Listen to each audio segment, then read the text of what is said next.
Beleza, pessoal? Hoje eu quero falar sobre o processo de tomada de decisão na empresa. Na verdade, assim, a maneira como nós tomamos decisão define a maneira como a nossa empresa vai ser conduzida, como o nosso negócio é conduzido. Então, como que eu posso tomar uma decisão mais assertiva? Como que eu posso tomar uma decisão mais racional? Como que eu posso tomar uma decisão baseada nas informações que eu tenho? É uma grande dor para o empresário, uma grande dor para a empresária, para o dono de um negócio, quando ele não consegue tomar decisões que sejam certas, decisões que sejam equilibradas, decisões que considerem o aspecto racional, mas também o aspecto emocional, porque não é possível nós descartarmos a nossa vida nenhum dos aspectos. Então, a tendência nossa muitas vezes é focar mais no emocional, dependendo do momento que nós estamos, ou dependendo do momento que nós estamos, focar mais no racional. Então, como ter equilíbrio, né, na tomada de decisão? Para nós tomarmos decisões no negócio, é importante que nós tenhamos equilíbrio. Equilíbrio é a chave aí que vai nos conduzir a decisões que sejam lucrativas, decisões que sejam interessantes e que viabilizem aí algo de melhor para os nossos negócios. Então eu vou ensinar para vocês hoje 8 passos para você tomar decisões da melhor maneira, ou um modelo de decisão racional baseado em 8 passos. Se você seguir, você vai conseguir tomar uma decisão mais correta. Então fica comigo até o fim desse vídeo, porque no final você vai ver que você vai ganhar muito aí com esses 8 passos. Esses 8 passos também eu vou descrever aqui, vai estar na descrição desse vídeo para que você possa acompanhar, mas fica no passo a passo comigo aqui que eu vou te explicar cada passo, fechou? Então, o primeiro passo é você identificar o problema. Bom, vamos lá, o que é um problema, né? Muita gente nós sempre temos a crença de que o problema é algo ruim, que o problema é algo que tem que ser evitado, que eu tenho que fugir de problema. Talvez isso é um pouco o resultado da nossa infância, os nossos pais, olha, menina, menino, corre de problema, né? Não arruma problema para mim, não arruma problema para você, porque se você tiver problema na vida, você vai se dar mal, não sei o que. Então a gente sempre tende, isso causa em nós, assim, né? Brincadeira à parte, mas isso causa em nós uma vontade de correr de problema. Bom, o que é problema, gente? O problema existe quando existe uma discrepância entre uma situação planejada e uma situação esperada. Então, quem tem problema, primeira coisa aqui, quem tem problema é somente quem está fazendo algo, quem está na ativa, quem está buscando. Então, quem está empreendendo tem problema. Então, quando que um problema surge no negócio? Quando existe uma diferença entre aquilo que eu esperava e aquilo que eu tenho de resultado. Você já passou por isso? Né? É muito comum nós passarmos por isso. Eu já passei por isso no meu negócio, em consultoria, já passei por isso no meu negócio digital. Esperava um resultado, depois vinha outro. Então, quando isso acontece, quando o resultado não fica no meu esperado, o que eu tenho? Eu tenho um problema. Eu tenho um problema que ou esse problema pode ser mais interessante, que ele pode apontar para uma oportunidade. Então, muitas decisões mal tomadas têm origem na não identificação do problema. Às vezes nós identificamos de forma errada o problema, ou não identificamos realmente qual é o problema, e aí tomamos a decisão simplesmente por algo que nós achamos que era, e na verdade a gente começa a descobrir que não é exatamente tudo aquilo, né? Ou que é muito diferente do que nós pensávamos que seria. Então, o problema ele tem essa característica, né? Uma das características do problema é que nem sempre ele aparece, olha, eu estou aqui, né? Ele aparece luzes piscando, assim, chamando sua atenção, problema.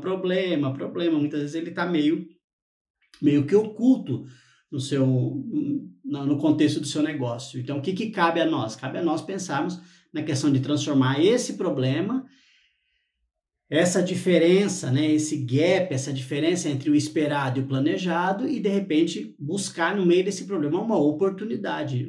Isso não está descartado de forma alguma. Então, depois que você identifica o problema, e lembra assim, o problema tem nome, Primeiro, o problema não é uma pessoa, tá? O problema nunca é uma pessoa.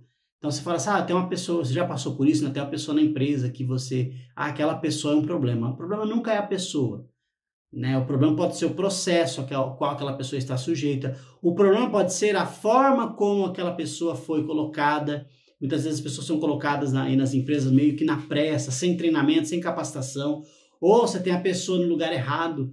Eu tenho uma pessoa que é muito boa de criação, mas ela está lá no operacional. Então, a pessoa é um problema? A pessoa não é um problema, o problema é o lugar que ela está.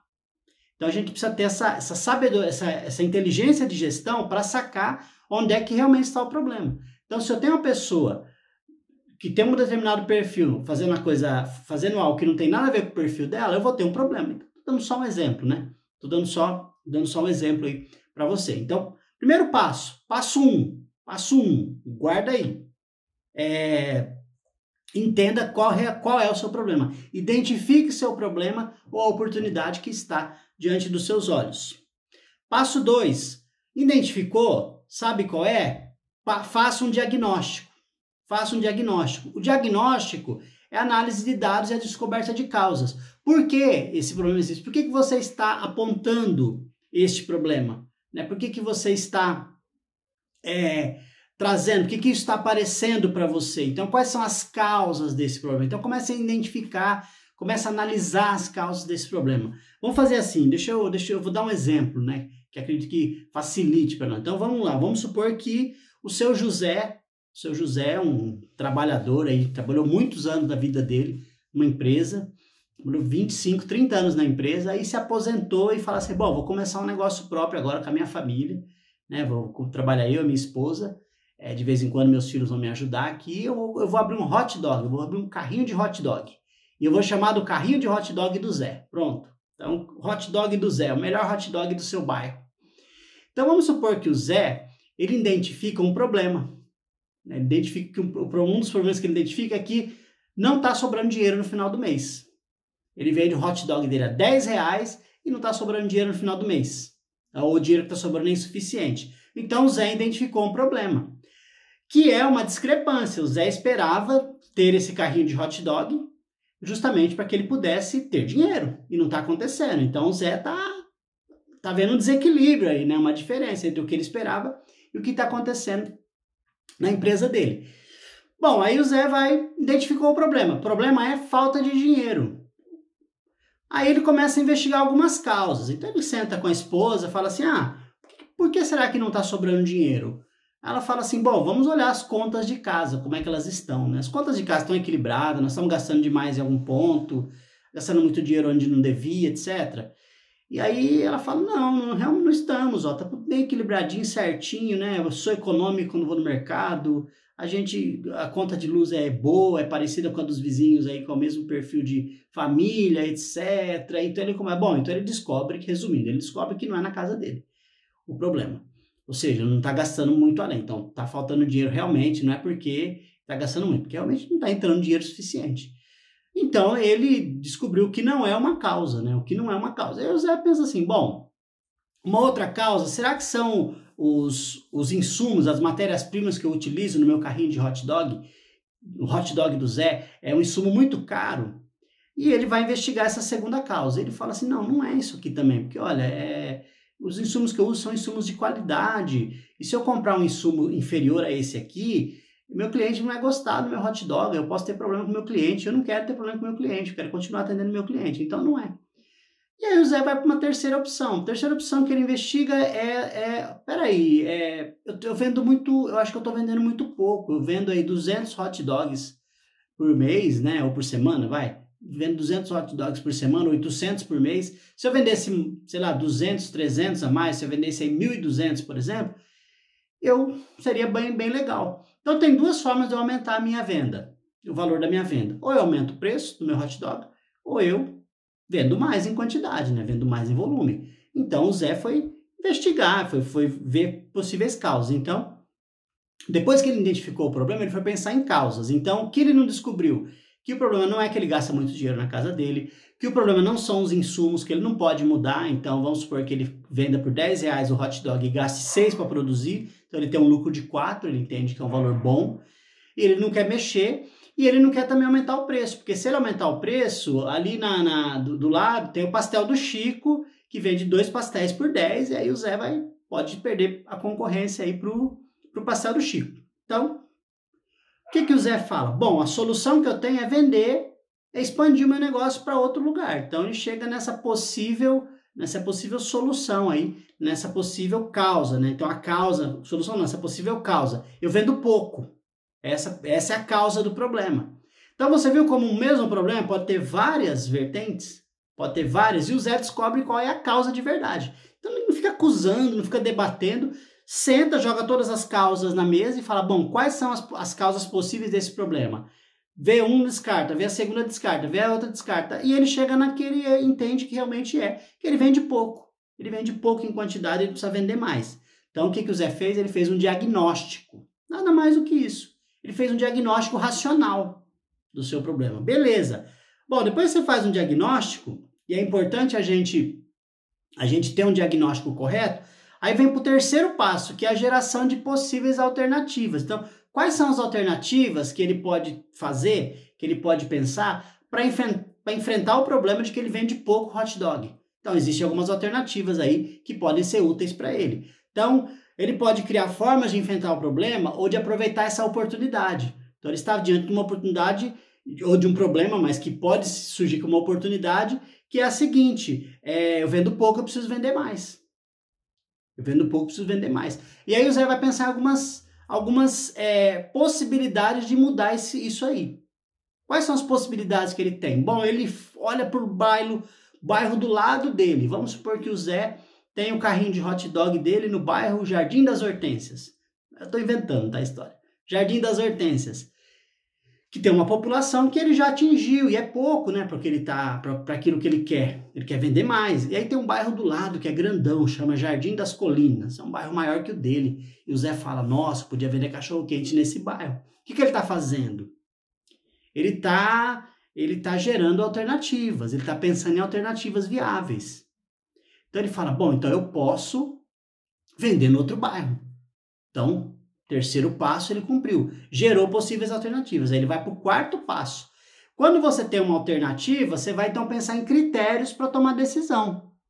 Então o Zé ele começa então a pensar nos critérios. Bom, eu preciso tomar uma decisão, eu preciso vender no outro bairro. Eu tenho duas formas, eu posso abrir uma filial ou eu posso contratar um motoboy para entregar nesse outro bairro, fazer propaganda nesse outro bairro, fazer propaganda no Instagram, panfletar, sei lá, e da estratégia que ele tiver aí para que funcione na realidade, no contexto dele. Então ele vai querer vender esse hot dog no outro bairro. Então ele decide que é isso, que vender hot dog no bairro das Colinas é a solução. O Jardim das Colinas é uma solução viável. Então, quando ele vai construir essa identificação dessa solução, ele vai pensar em critérios.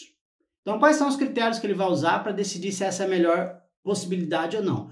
Primeiro, ele pode usar critérios quantitativos, critérios de quantidade. Presta atenção nisso, né? Quanto dinheiro mais ele vai usar, vai gerar, quanto dinheiro mais ele vai gastar. Então, o Zé vai por isso, vai planejar isso. E depois, critérios qualitativos, que tem a ver com a satisfação do cliente dele, com o gosto se os clientes do bairro das Colinas vai gostar do cachorro, do hot dog dele ou não. Então, nós estamos caminhando aí para identificar critérios, quais são os critérios que ele vai tomar para que essa decisão seja boa. E o Zé pensa, poxa, se eu for para outro bairro, eu não vou abrir uma filial, eu vou contratar um motoboy para fazer as entregas no outro bairro, e eu acredito que pela satisfação que eu tenho já com meus atuais clientes, eu também vou ter um nível de satisfação bom. Então, baseado nesses critérios, o Zé toma a decisão de ir para outro bairro. E aí, quando a gente toma a decisão, quando a gente pensa na questão de decisão, nós vamos para o quinto passo, que é o peso de cada critério. Então o Zé fala assim, bom, qual critério é mais importante para mim? Em primeiro lugar, o critério mais importante para mim é que o meu cliente fique satisfeito, é que o meu cliente goste do meu produto. Então esse é o critério de maior peso. Se eu tomar a decisão de ir para outro bairro, o meu cliente atual, ou o meu futuro cliente que eu estou planejando, vai gostar do meu produto? Não há motivo para que isso não aconteça. Não há motivo. Né? Se não vai afetar, ele não vai mexer Isso poderia ser levado em conta se ele fosse mexer em, por exemplo, se a solução para ele fosse comprar uma salsicha mais em conta, mais barata, mas que não seja tão boa como a que ele usa hoje para o cachorro-quente. Então, isso sim afetaria aí a situação do Zé. Mas não é o caso, né? Não é o caso. O que ele está pensando em fazer é expandir e o cliente dele não vai ficar insatisfeito por causa disso, muito pelo contrário. Imagina um cliente dele vendo lá a barraca dele toda agitada, motoboy indo, toda hora chegando e levando entregas. Isso pode até gerar um clima de agito, né? de maior satisfação para os clientes dele. Então, gente, quando eu determino critérios, né, no quarto passo, no quinto passo eu determino os pesos. Então, o primeiro critério mais importante para mim, primeiro é a satisfação do meu cliente. Depois é a geração de caixa. Então, que peso que eu dou? 0 a 10. Ó, 0 a 10 para a satisfação do cliente, nota 6. 0 a 10 para criação de caixa, nota 4. Então, eu peso isso, eu avalio isso e entendo assim, na visão do Zé, o Zé fala assim, bom, realmente, se eu ampliar meu atendimento, não vou mexer, posso melhorar a satisfação do meu cliente e claro que eu posso melhorar a minha entrada de dinheiro, que é onde tudo começou, né? Que é a raiz do problema inicial que ele começou. Beleza, fechou, essa é a decisão. Aí ele vai avaliar as alternativas. Então, o Zé vai avaliar as alternativas. Ele fala assim, bom, já que eu decidi que para eu... E aí o sexto passo, tá, gente? Já que eu decidi que para eu atender outro bairro, eu preciso...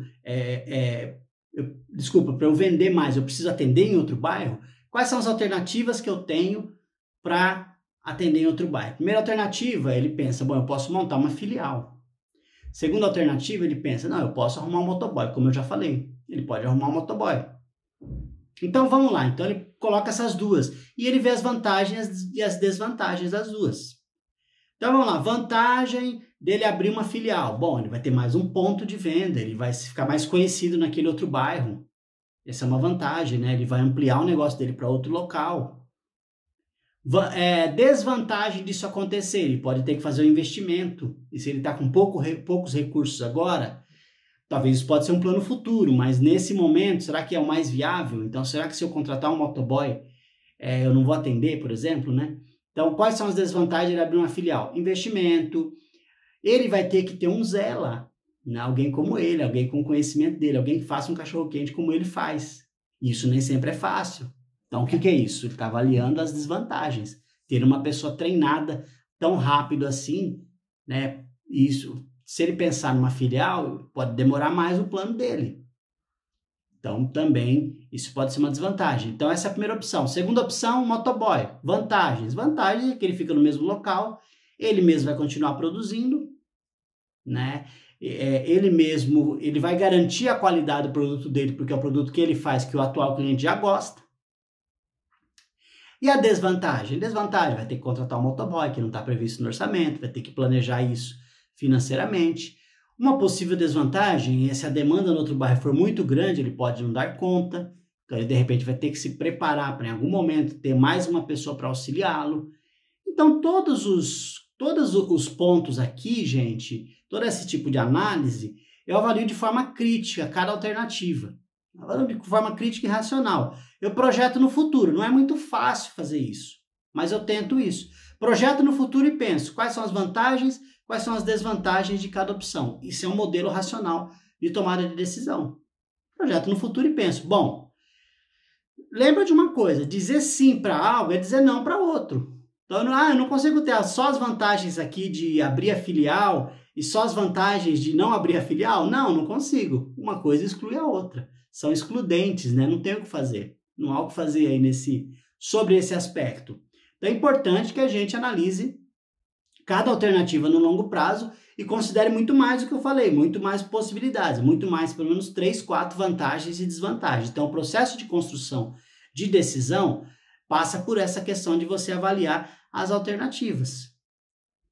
E aí, o sétimo passo, avaliou, escolha a melhor alternativa, ou melhores alternativas antes de decidir. Então, vamos pensar, o Zé escolheu a melhor alternativa. Esse é o sétimo passo. A melhor alternativa é contratar o motoboy para entregar. Ele vai continuar produzindo cachorro-quente, ele dá conta, ele acha que está vendendo pouco e pode vender mais, ele dá conta de produzir, então ele mesmo vai fazer esse cachorro-quente e esse motoboy vai fazer as entregas. Por enquanto é dessa forma que o Zé vai tocar aí o negócio dele. Ele selecionou uma alternativa, ele escolheu uma alternativa.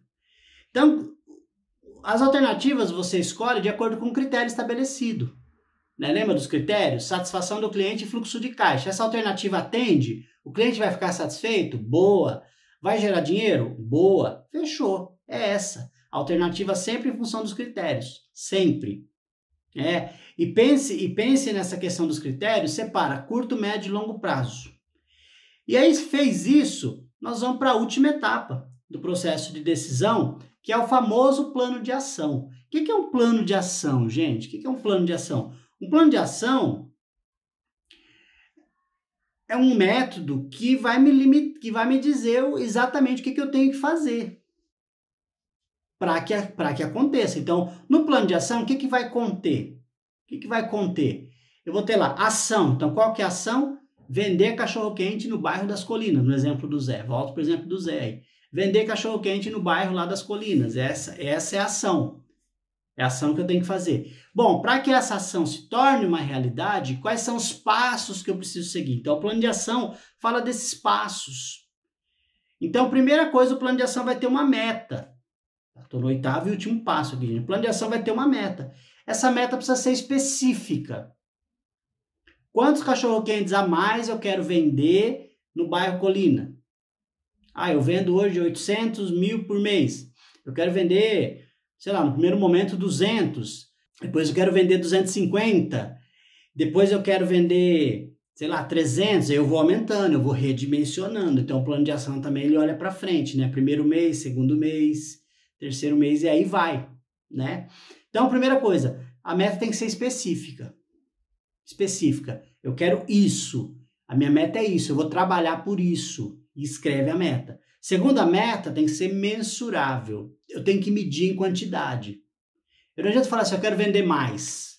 Vender mais, se eu vender eu vendi mais.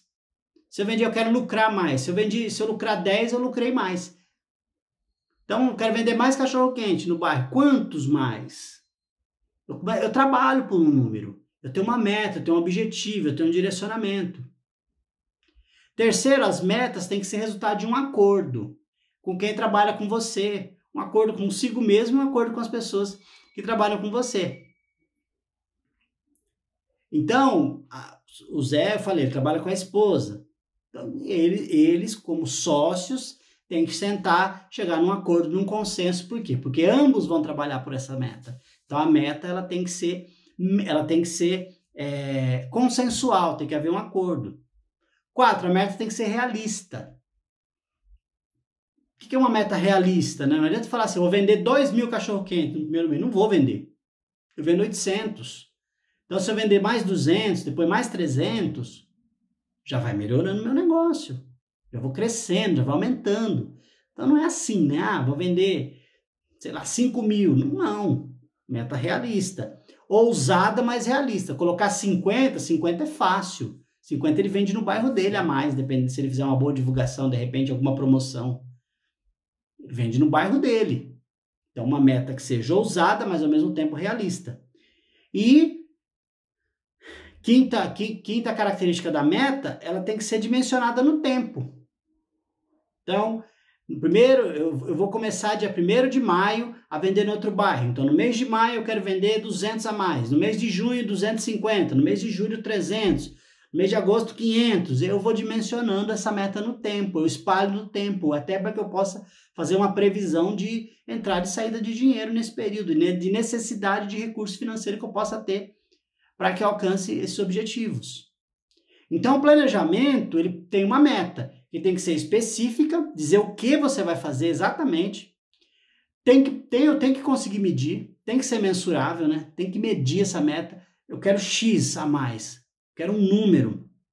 Ela tem que ser resultado de um acordo.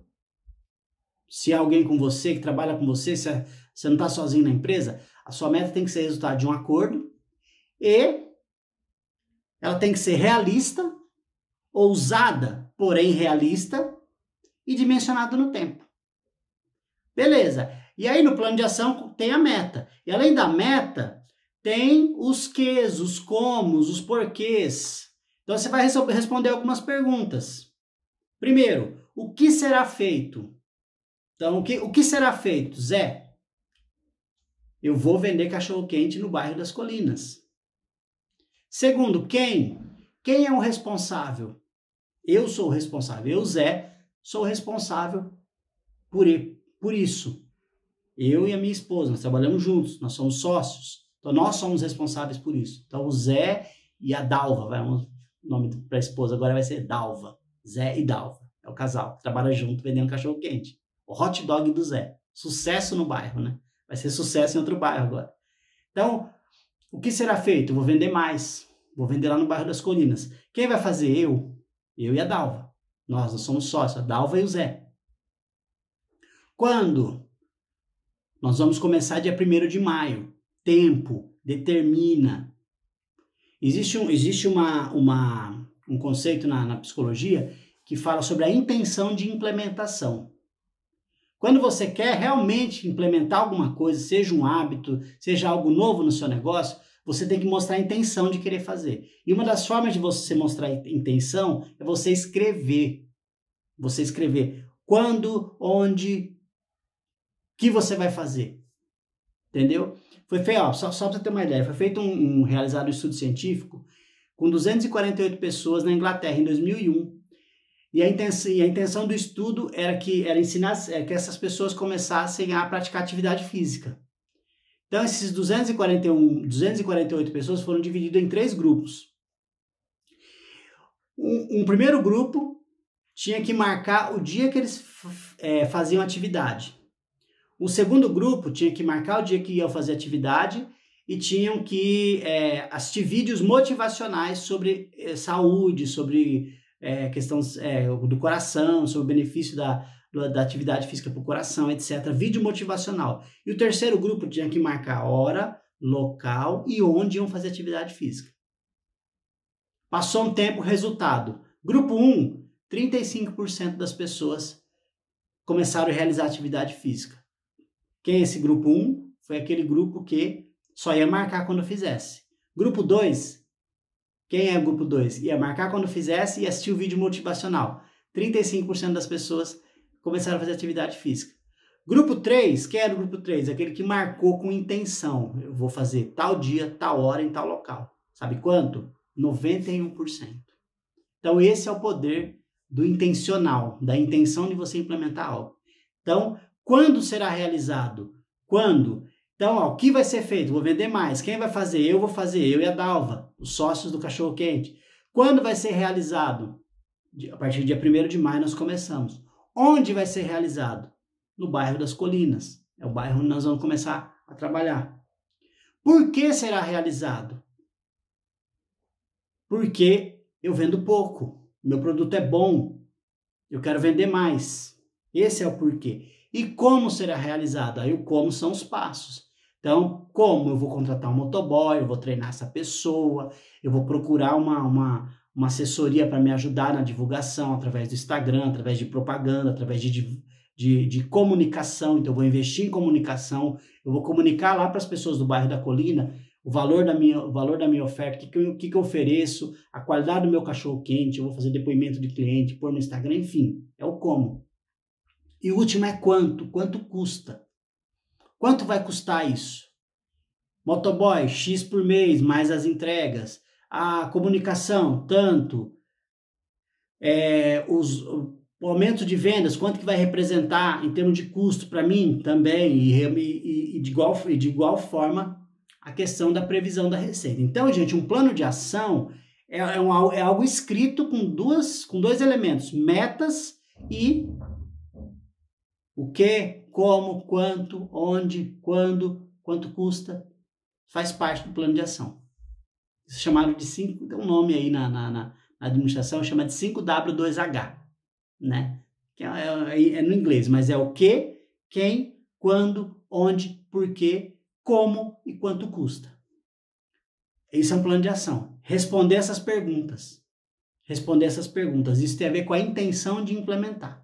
Então, meta mais plano de ação. Não saia de uma tomada de decisão que envolva o seu negócio sem um plano de ação. Não saia de uma reunião sem um plano de ação. Isso é um crime contra a sua empresa, porque não saia de uma reunião sem coisa prática. Plano de ação é prático. Falar, vamos fazer isso, isso e isso. Esse é o 8º passo na tomada de decisão racional. Plano de ação, possivelmente o mais importante. Então, muita gente toma decisão sem o modelo racional. Muita gente toma decisão sem o modelo racional. E muitas vezes essas decisões, elas não são boas. Elas não são assertivas. Por quê? Porque são tomadas ou no calor da discussão, ou na pressa, ou no calor da pressão que sofre para tomar a decisão. Então, esse modelo de 8 passos vai te ajudar a tomar uma decisão racional. Então, antes de fechar o vídeo, quais são os passos? Primeiro, identifique o problema ou oportunidade. Passo 1. Lembra do hot dog do Zé? Qual era o problema mesmo? Falta de grana.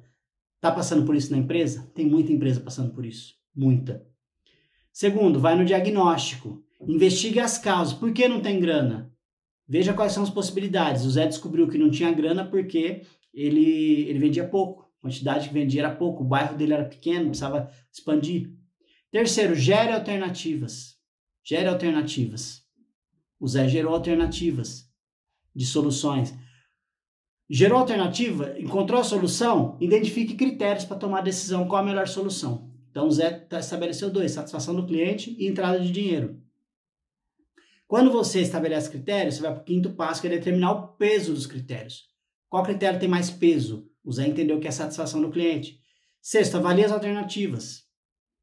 Que alternativas você tem para que a decisão seja ande, né? Para que a decisão que você tomou aconteça. Quais são as alternativas? O Zé pensou, eu posso abrir uma filial, eu posso entregar. Ele escolheu entregar.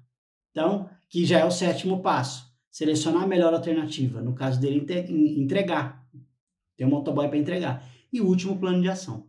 E o plano de ação é meio que sabe a cereja do bolo? Né? A parte mais importante disso aqui. Por quê? Porque ele é prático. Porque com o plano de ação, você definitivamente chega onde você quer chegar. Por isso que ele é um chamado plano de ação. O plano de ação tem 2 elementos. Meta e o que, quando, quem, como, quanto vai custar. Esses porquês aí que precisam ser respondidos. Fechou, pessoal? Se você gostou desse vídeo, compartilha com alguém, compartilha com um empreendedor, que você vai ajudar ele, porque tomada de decisão é chave. E eu sei que tem muito empreendedor que sofre com isso. Um abraço e até o próximo vídeo.